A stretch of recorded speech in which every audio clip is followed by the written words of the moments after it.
Then the Lord God formed a man from the dust of the ground. Now, when Tim and I first got married, well,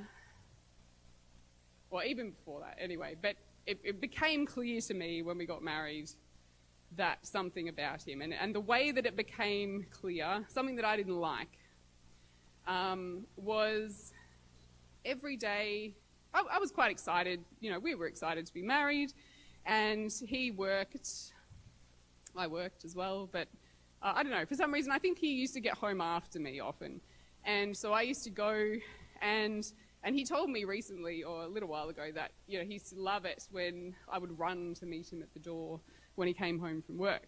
So I really should get back into doing that. But this is how it's his own fault that I don't do that, by the way. So and you'll see after I tell you this story why that is. But every day he would come home from work, and I would come to the door to meet him, and I would open the door. And I would ask him the same question every day. And he would answer the question, and his answer would infuriate me every day. And you might think, why would you continue to ask this question if you do not like the answer? It's hard to excuse that ridiculousness, but the only reason I can think of is that it's just what you ask people when they get home. So I'd open the door and I'd say, "How are you?" Yeah, and he would say, he usually is here when I'm telling this story, so you must come, otherwise I will fall. And this was his answer. He would say, "Tired." And that's what he would literally do. Thank you. You can sit down. And he would fall on me, and I would just be angry. And then he would go and lie down on the floor and fall asleep for like 2 hours or something. And I was just like, okay. Like, are you married to a dead man?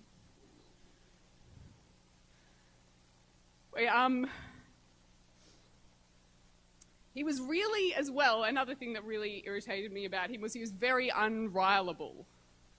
So he's not unreliable. He's very reliable, but he's unreliable. I really like to have an argument. I did a personality test this week, and it wasn't this week, but I looked at the results, which I actually did it maybe a year or more than a year ago. And the results were so irritating to me that I ignored it for about a year. And then I went back to it. I was like, maybe I can handle this now. I went back. And so the problem with me is that apparently, according to this, I am in the top 1% of disagreeable people. Which, quite frankly, I don't agree. But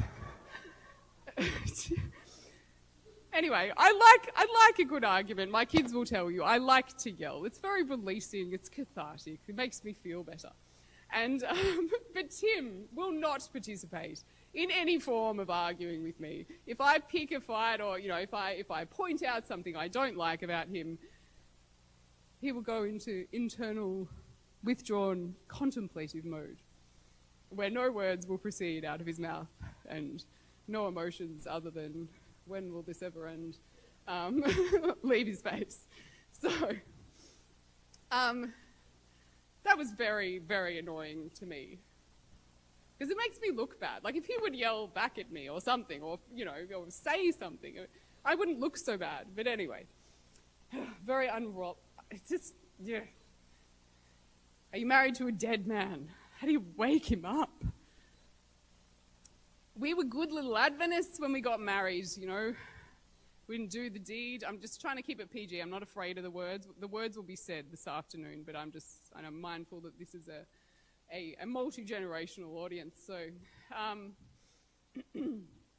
so yes, we didn't do the deed until we got married. And then the wedding night, we sort of couldn't figure that out. And so we waited. The next day, we sort of managed to figure that out. And then the next day, and then the day after that, because I thought, when you're on your honeymoon, I thought that's what you do every day. But he said to me, he was like, look, I think you just need to back off. I don't think that's really something that I can do that often.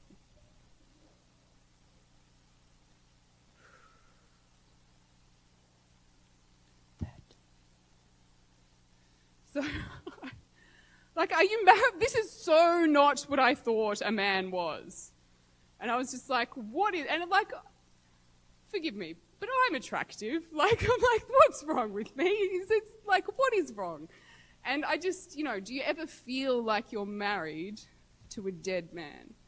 And that just, when he said that to me, it just, I just felt like all the hopes that I'd had of being, having this wonderful romantic relationship with a man who was just totally into me were just destroyed. Are you married to a dead man? And if you are, how do you bring a dead man to life? Maybe you're not married to a dead man. Maybe you're married to a good man. Tim's pretty good. I mean, when I was choosing, I thought I did extremely well, actually, choosing a partner. I didn't think, because I actually thought he was not very attractive. And when we were dating. And I thought, look at me go. But I looked at all the things about him, and he's just he's really kind, firstly. He was really, really kind. The thing that I really, that I really loved about Tim was that I felt like he actually saw who I was, and he loved me. And, and he was so good. He was, he's the son of a pastor, you may know. He even wanted to be a pastor himself, but luckily I talked him out of that nonsense. And now he's doing it anyway, so. Lucky, isn't it? Because, he didn't even want to preach, so. Son of a pastor, what else is good about him? He, very kind, extremely competent. He's a carpenter by trade. He is a fabulous carpenter. Sorry, he's too busy. And but his work is just top notch. And he's the greatest. He's the greatest man, really. And so I chose him. I thought, look at this. Here he is. He didn't have any, he was a young teenage boy. He didn't have any dodgy posters on his wall. Winning. So I took this man. And one fabulous thing about him is he's really good at listening. He's so good. He's always been good at listening, in fact. But, the thing about listening, he's really good at listening to women, like to girls, all women. And when we were going out, this was our main argument when we were going out. And he would always be off talking to some girl about something, often in cars, alone at night, talking to this girl who turned up because she needed someone to talk to outside his house. And this was not all right with me. These are my friends usually. And so I said to him, I would say, look, I don't think it's right what you're doing. You shouldn't be in a car with a girl talking. And the stuff they were talking about, it was it was girls who'd had a hard time with guys and, growing up and developmentally. And I was just like, you shouldn't be doing this.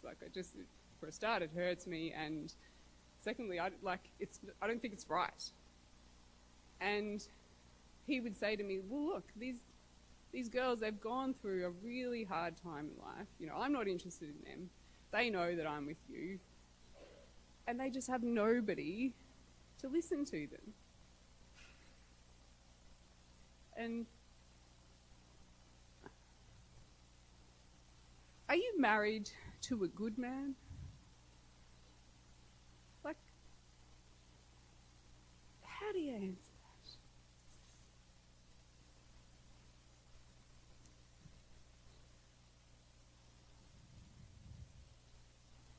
And he thought he had a really good relationship strategy going. This is before we did any kind of relationship work on our marriage. And so he said to me, I think this is what we need to do. I've figured something out about men and women. So have you noticed that when you ask a woman what's the matter, what does she say? Nothing. Yeah, right. And you know, don't you? You know that is not the case. I presume. I think most people are savvy enough to work this out. But it's hard for a man, I know, to understand this reply. I will explain it this afternoon, never fear. But, so Tim said to me, look, I've noticed this tendency in you when I ask you, and I can tell that there is something clearly not right. And I will say, what is the matter? And you will say nothing. And I've just decided, it's like you want me to earn the right to hear what's wrong with you. And look, I just want you to know, I'm just going to tell you now, I want to know, okay? And this will apply to all future conversations, so that when I ask you what is wrong, you will just tell me, and we will not have to go through this nothing nonsense.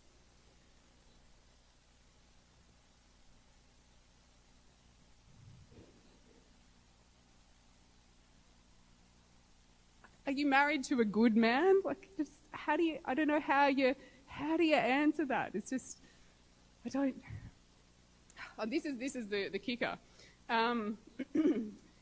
He wasn't very keen to have children when we were young, growing up. I say growing up. We've been together since I was 16. So, he wasn't very keen to have kids, and I knew this. And this was a problem to me, and I said, well, look, you're going to have to decide, because I want to know, and I want to have kids. And eventually he decided, yes, all right, he would, and we did get married.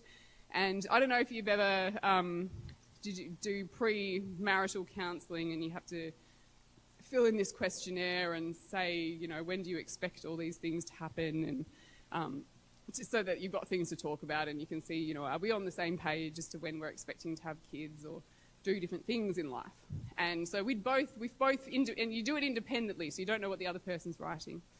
And but it came out that we both said, when will we have kids? And we both said, in 5 years, without, talking to each other about it. And so we're like, oh, aren't we so lovely and tune? And that'll be awesome. Then, of course, it comes to 5 years, and he just says, no, I don't want to have kids at all. What?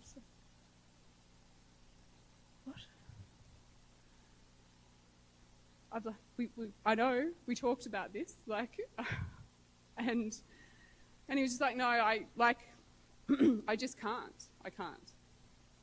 Not physically, you can. Obviously you can, but we've got some back there. Spoiler. But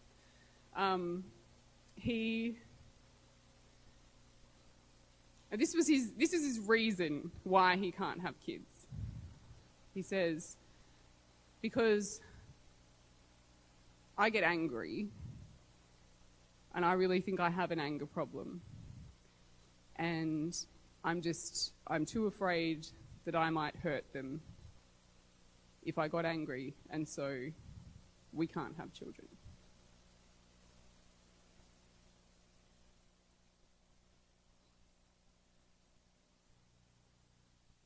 You married to a good man?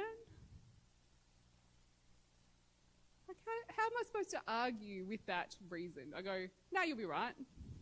And when the kids end up dead, he'll be like, well, I told you so. Like, what about, just like, there's just no replying to people who just, they're just too, How do you sway a good man? I was like, if I don't marry you, you're just going to go marry someone else and you will have kids with them, I promise you. I know that this will happen. But I'm going to marry you and then you're not going to have kids and you're going to destroy my life. He was just ripping away from me everything that I wanted. He'd taken the romantic life that I'd hoped for, and now he wanted to take my children. How do you sway a good man? Luckily, there's a Bible story about this. Let's go to John chapter 2.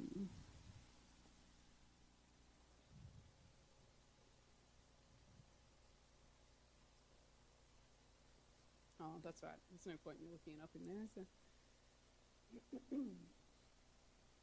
All right, here it is. John chapter 2, verse 1.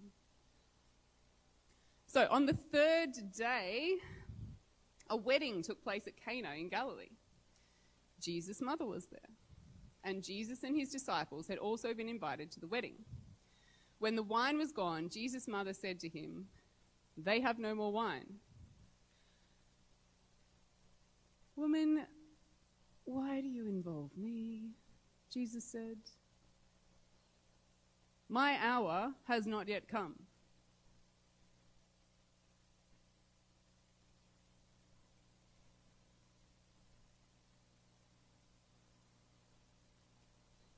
What are you going to say when God himself says to you, it's not a good time?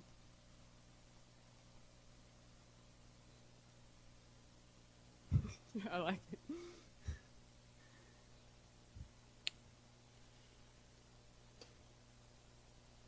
Maybe you're not married to a good man. Maybe you're married to a bad man. You think you're married to a bad man? I'll tell you about a bad man.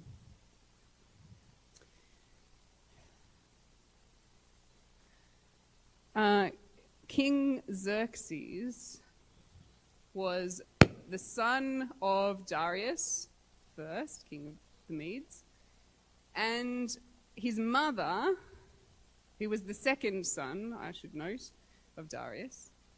His mother was Queen Atossa, unfortunately for her, and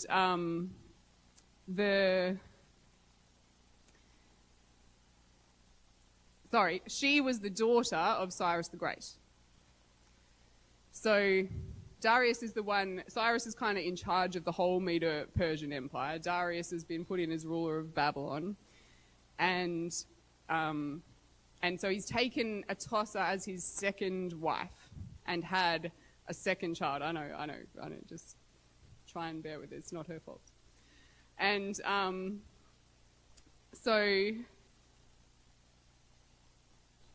okay, so you get it. So he's not the heir, right? He's the second in line, and he's not the heir. So the way that it came about that he became the heir, that he became the next king, was that Atossa blackmailed Darius, his father, and said, if you don't make, because his favorite, Darius was, like, his first son was his favorite, he was super stoked that was going to be his heir. But Atossa said, if you don't make Xerxes, my son, king of Persia, I will get my father to take away your kingdom. And so he did it. Blackmailed by his wife, put Xerxes in. Now, Xerxes, I think we can safely say from all historical accounts, had quite an inferiority complex going on. And he spent a lot of his life trying to prove himself in various demented kind of ways. And the first thing that he did, because, he's not supposed to be the king, his brother is supposed to be the king, but his brother's still alive, by the way. I don't know how he survives, because this is quite miraculous. Normally they have to kill them to, make it legit. But somehow they just put it through and go, all right, Xerxes, his brother's still hanging around, but in the wings. And so, but he feels like something's not, like I'm not quite, doesn't feel like he quite deserves it or something. So he thinks, oh, maybe I could legitimize this if I had like the queen, like who was supposed to be the queen. So he like goes after his brother's wife to sort of try and, would seem, to make himself feel more legit. And but she's having none of this. She's like, no, I'm not interested in that. So instead, he ravishes their daughter, like his niece, because he can't get to the wife. And then we know, like, the Bible story then comes in about Queen Vashti. So he can't get someone from the family who he thinks might raise his status. So he goes and he finds the most beautiful woman in the world, and he marries her. And she's, we think, is the daughter of Belshazzar, with the writing on the wall. And the story has it that in that feast hall that night, when Belshazzar was hosting a party while he's under siege by the Persians all around, that the Darius the Mede came in and killed Belshazzar and sat on his seat in the party room, and that Vashti heard the noise. She was just a child and came running in and sat on what she thought was her father's lap, and it was Darius who'd just killed her father. And so she was, and he was very taken with her, and he ended up marrying her to Xerxes, to his son. And so he's married to the beautiful Vashti. And then we know how that story goes, that again, just like his father was, he's humiliated publicly by a woman. And so her fate, the Bible talks about as banishment. There's some rumors in external sources that it may have been beheading even, but she's gotten rid of in either case quite swiftly, because he can't put up with any slight to his authority.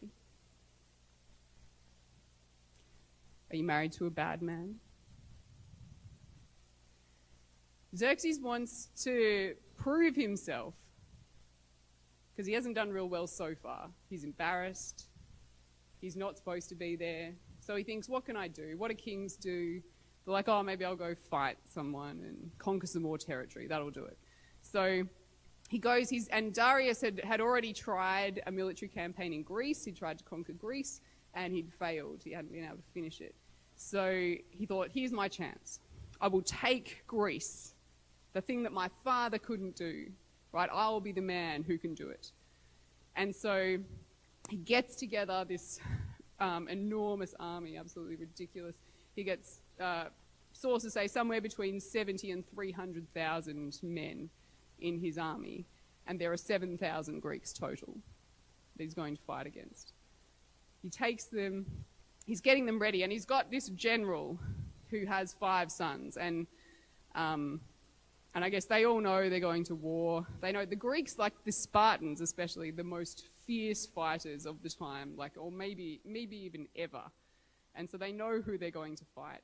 And they're pretty sure a lot of us are going to die, even though they have that many. Like, that's how terrifying the Greeks were, that you would have to take 10 times, 10 or 20 times as many soldiers to even think about facing them.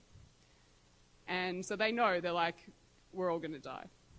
And so this general who has 5 sons, he asks Xerxes, and he says, look, we're fully behind you. We want to support this campaign. We're coming. Could I leave my first son behind as my heir? Because he knows I'm going to die. We're all going to die over there. Could I leave my first son behind to take over the family when? And Xerxes is so infuriated by this. He takes the first son, cuts him in half, puts one half of him on one side of the pathway out of the city and the other side on the other, and marches the entire army out between. Because he dared to suggest that maybe we're not going to quite succeed as magnificently as you think we will. Are you married to a bad man? So they go to Greece. Greece is obviously a lot of islands. And so to get there, it's very hard to get the whole army there. There's a ridiculous amount of them. So he ends up having to build a pontoon bridge to get his soldiers across. So he ties just hundreds and hundreds and hundreds of ships together all across the ocean. And he's going to march his soldiers across this bridge to take Greece. But it seems even the elements are out to make Xerxes look like a fool. And overnight, just before they're about to go, the storm comes up, the wind, the waves, destroys his whole bridge. Xerxes is again humiliated, furious. And so to take out his anger, he orders that the sea be whipped. Not just whipped, he says, whipped and chained. Okay, so he sends out his soldiers to whip the sea. They give it 300 lashes, and then they throw some chains into it. Ha, take that. Are you married to a crazy man? Eventually they make it. They get to Greece. They sack Athens. That's a win. And then they decide on a clinching battle because the Persian fleet is far, far superior to any, that has ever been seen in the known world. And he has 1,200 ships. And he's like, this is the way. The Greeks, they're not so seafaring.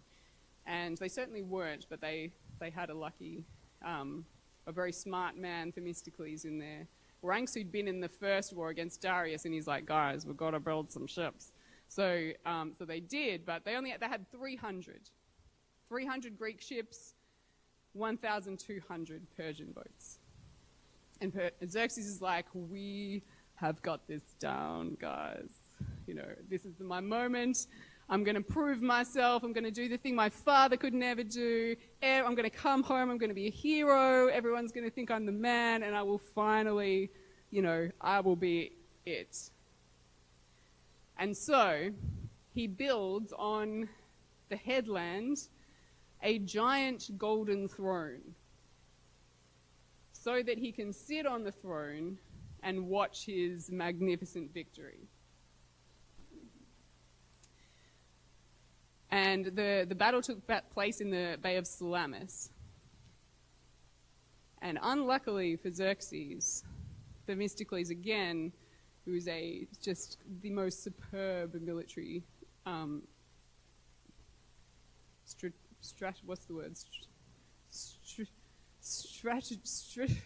he had strategy.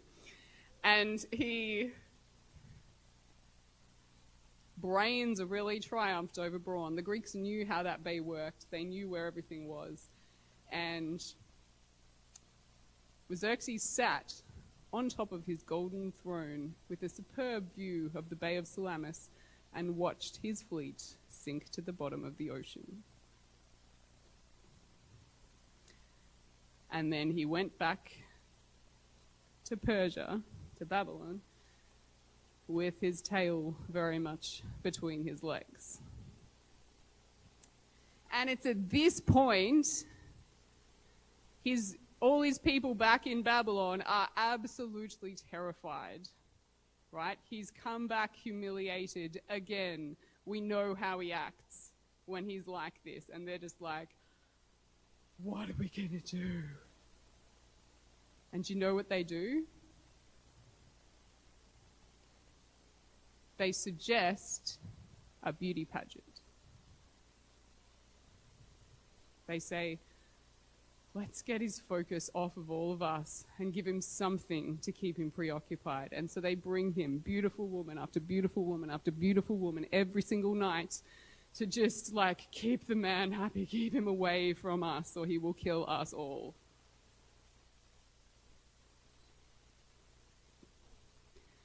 And so Esther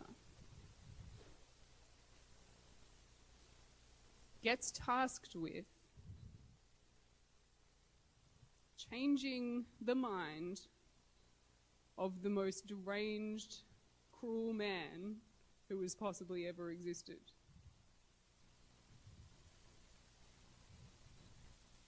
She has no reason to believe that he has any interest in her or care about anybody except himself. And she's given the task, go to this man. And mind you remember the rule of the laws of the Medes and Persians? They cannot be changed. Once the law is made, so she's going to Xerxes. Her uncle asks her to do this. Go to Xerxes, illegally, by the way, in a way that's not legal. Humiliate him in public, again, by showing your disobedience as his wife. Approach him, uninvited. Ask him to change a law that he has previously made. Good luck.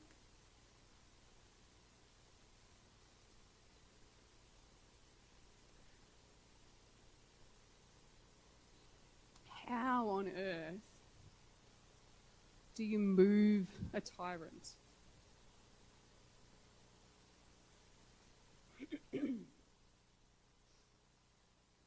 you think I'm married to a good man. But what do you do when you discover that the kind of man that you think you're married to is not who you're married to at all? Because when we've been married 12 years and doing relationship therapy for 3 years, he came to me and he said, you know how things haven't really worked out for us romantically the way that we'd kind of hoped that they might. And I said, yeah. And he said, well, I know you've asked me about this before and I haven't been honest with you, and I just want to tell you that the reason that that is the case is that I've had an addiction for the entire 12 years that we've been married.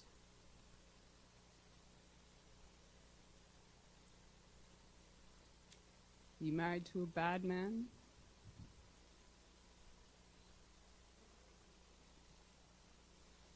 Esther,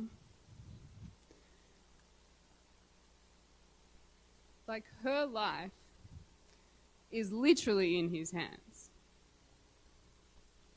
You know, all of her hopes for her family, for survival of her whole ethnic group, but her hopes for her life itself is in the hands of Xerxes. She has no choice. Like, she cannot fail in getting him, like, convincing him to do what she needs. And that's how every woman feels in a relationship. That your life, your romantic hopes, your hopes of being, cherished and loved and adored by somebody, of spending a life together, of growing, of having a family. When we get married, we place all of that in his hands. And Xerxes has just unwittingly, in his defense, if he can defend the man, threatens to destroy it all.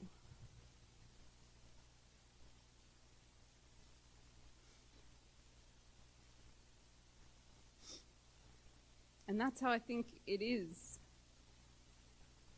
with men. It's not.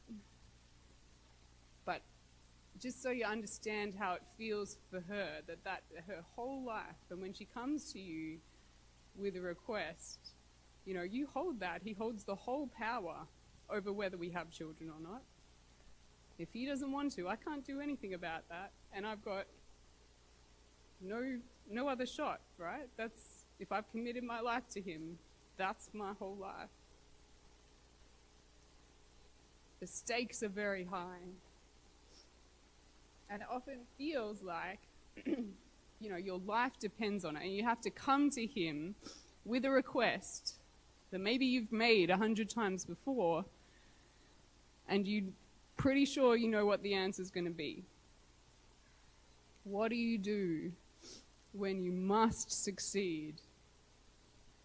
How do you move a tyrant? How do you sway a good man? How do you bring a dead man to life?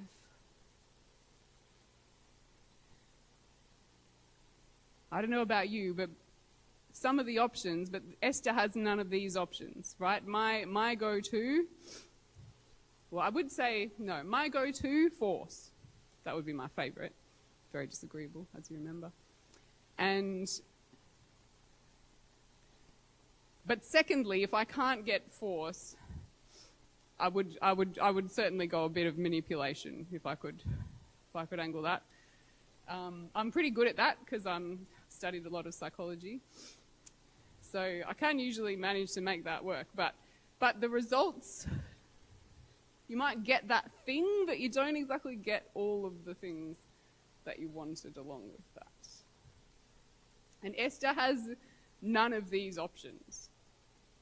She knows if she goes to Xerxes and there is any hint of manipulation here, or like she is dead meat.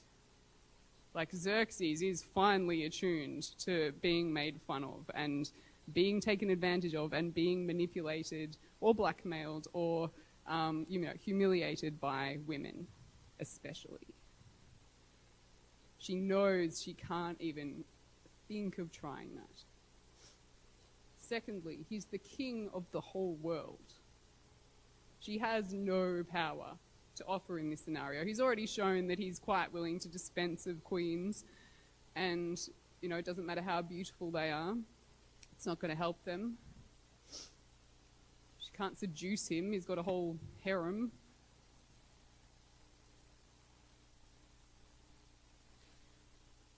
So she does the only thing she can do, and in fact, blessedly for her, the only thing that in fact ever works. And she goes to Xerxes and she lays before him a problem that only he can solve. And she asks for his help. And Xerxes, maybe even unrealizingly to Esther, this is the very thing that he has wanted for his entire life. Something only he can do, something to make him a hero in at least somebody's eyes.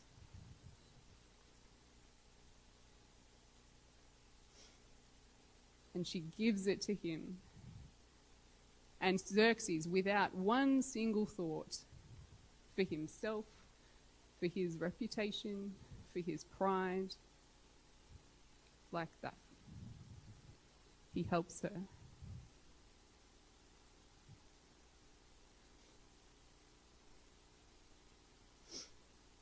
And he earns the respect that he tried and failed to force or steal throughout his life. Now, Mary is God's mother.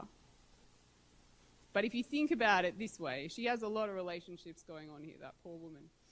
She's the mother of God. But if she's, she's a creature of the universe, she's created, which means she's also the daughter of God. Yes? And then she's one of the chosen family of Jesus on earth. So she's also a sister of God. and a friend of God, we could say. And then, as one of the redeemed, she is also his bride.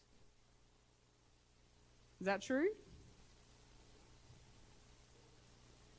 So Mary embodies all of these relationships for us. And she shows us again the same thing. If you come to your husband and you ask him for something,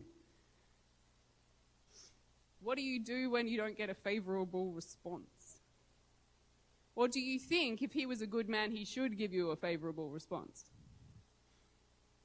Because I don't know about you, but when Mary speaks to Jesus and asks him for something, "Woman, why do you involve me?" Ever got that from your partner before? How are you supposed to respond to that?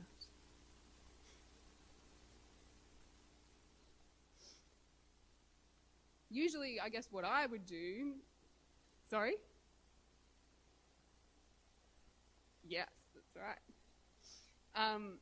What I would normally do is probably either keep hammering or withdraw the request and punish him in some other way for not fulfilling it. My options are limited because he wasn't that keen on, you know what.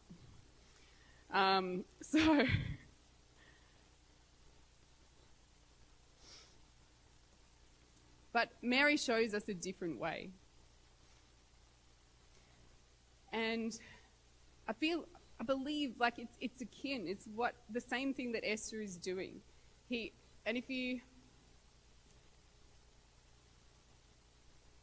you think about it, what does Jesus say? He says, "My time has not yet come," to her. And so from our point of view, or from my point of view, the way I always think about what he means by that is that he's saying, it's not the time for me to start my public ministry yet, or something like that. Like, you know, God's got set times in place, and, you know, I've been a carpenter for this long, and there's this coming up, but we're not quite there yet. But other theologians have interpreted it as really him saying, what he was saying, referring to is saying, it's not my time to die yet. Like, because his time, when he talks about that, and he's saying, you know, my time is my time to die. And so, and he had to remember that this is not in the minds of any of his followers, really. He has to keep reminding them, even when he's told them, I'm going to die, the Son of Man's going to be lifted up, you know, this is going to happen. They're just like, can you do a miracle over here? Like, let's do something else. So, but this is in Jesus' mind all the time, right? And all these things are connected to him because he knows as soon as he does a miracle, as soon as he starts, you know, acting publicly, he's going to draw the attention of the Pharisees, and that's going to bring about his death. And so that's why he's, you know, possibly why he's always saying to people, you know, don't tell anybody about that little miracle, please, thank you. He's like, let's stretch it out a bit longer if we can. You know, I've got more people to meet here. And so Mary asked him, she's like, could you help this couple? She's asking him for something quite trivial, we might say. Something maybe even a little bit selfish, or, you know, it's not a big thing. And Jesus says, you know, I'm not quite ready to die for that yet.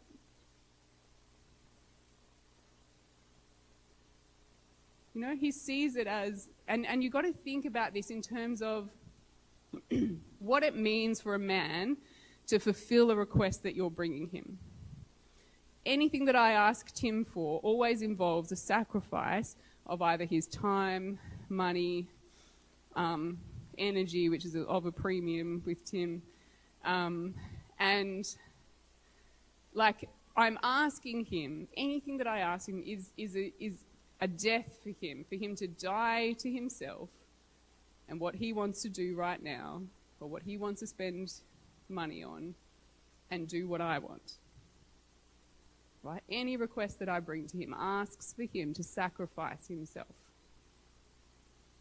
And when I get a negative response like Jesus gives here, all that is being said to me is the same as what Jesus is saying here. He's like, oh, I'm not quite sure about that. Like, am I ready to die for that? And sometimes it's the small requests that are the hardest, right? If Mary had asked him for a big thing, maybe he would feel, oh, that's more, I didn't really feel like dying over a bit of wine. I mean, I thought it would be more spectacular than that somehow. And so men, like if you ask a man, they'll tell you, like, would you die for your wife?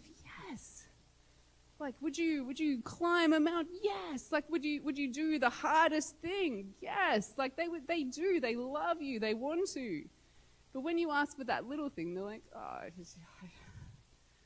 didn't really, I wanted to be the hero. I just didn't want to fill in the building permit.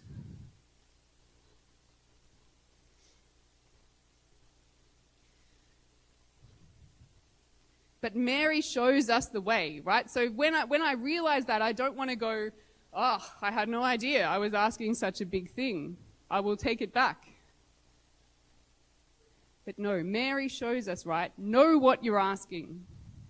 Know that everything you ask for, you're asking for his death to what he wants. And ask it anyway. Why? Because again, Mary lays before Jesus a task that only he can do. Nobody else can bring wine when there is none. She gives her request. She gets a knockback. She leaves it hanging there. And she keeps her faith, just like Esther did. When Esther made her request, she trusted. You might not even say Xerxes, right? But the spirit that God put in men, that it was a self-sacrificing spirit, that it was a spirit that wanted a task that only they could do, and that any man that you speak to, dead, good, bad, or otherwise, has this spirit inside them and is looking for that task that only he can do. And if you're married to him, you are that task. Only he can give you that life that you're looking for. Now God, can we have the next slide, please? Genesis 2 verse 7, if you want to flip back there.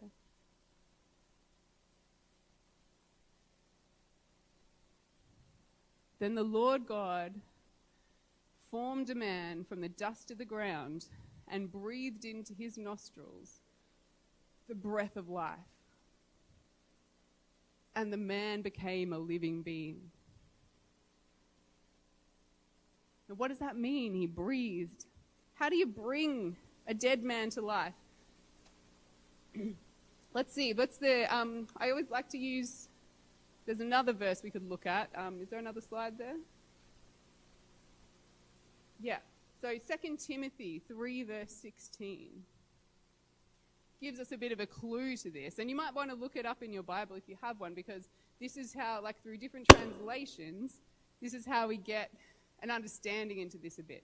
But here it says, all scripture is God-breathed and is useful for teaching, rebuking, correcting, and training in righteousness. But if I look that up in a different version, if we get the next version on there, we read all scripture is inspired by God and is useful to teach us what is true and to make us realize what is wrong in our lives. So God breathed, right? Inspired by God. God breathed into Adam's nostrils and inspired him to life.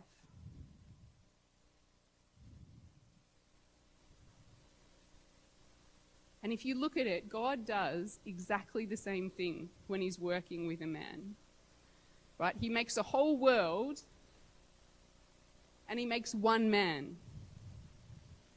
Why didn't he make 10? Like, why didn't he make 100? There's room. He could have put them all in different little spots, given them all their own little garden. He makes an entire world and gives it to one man. And he says, here's a task that no one else can do. Quite literally, because I made no other people. Right? Go and look after that for me. And that's not daunting to Adam, right? That fills his life as the first man, a perfect creation. That fills his life with purpose and inspiration and courage to go out into this whole world where no one's ever been or ever seen or ever done anything. Go on.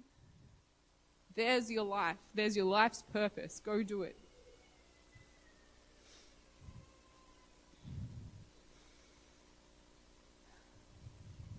And all the things that I told you about my husband,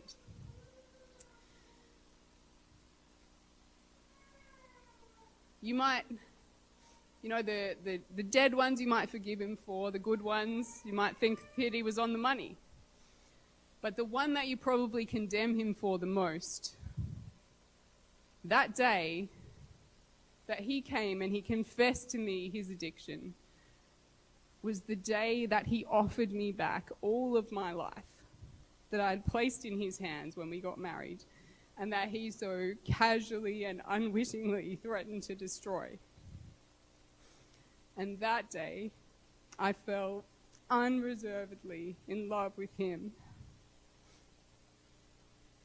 And this is my tribute to you, hon.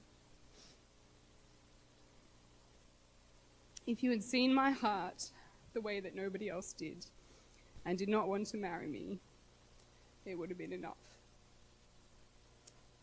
If you had wanted to marry me and had not supported my talents, it would have been enough. If you had supported my talents and had not learned to express your admiration of my beauty, it would have been enough. If you had learned to express your admiration of my beauty and had not given me children, it would have been enough.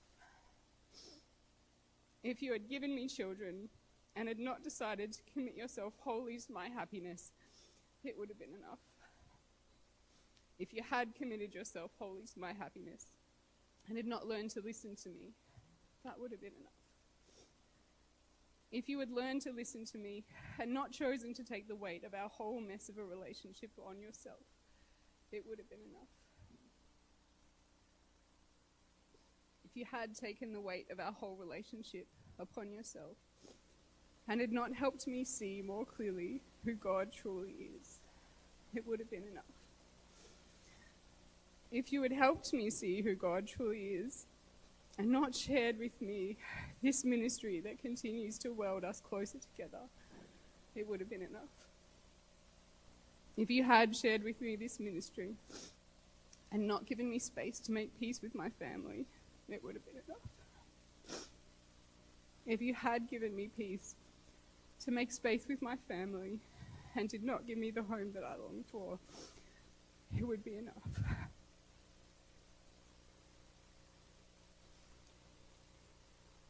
Maybe you're not married to the kind of man that you think you are. Maybe it's time to discover who he truly is.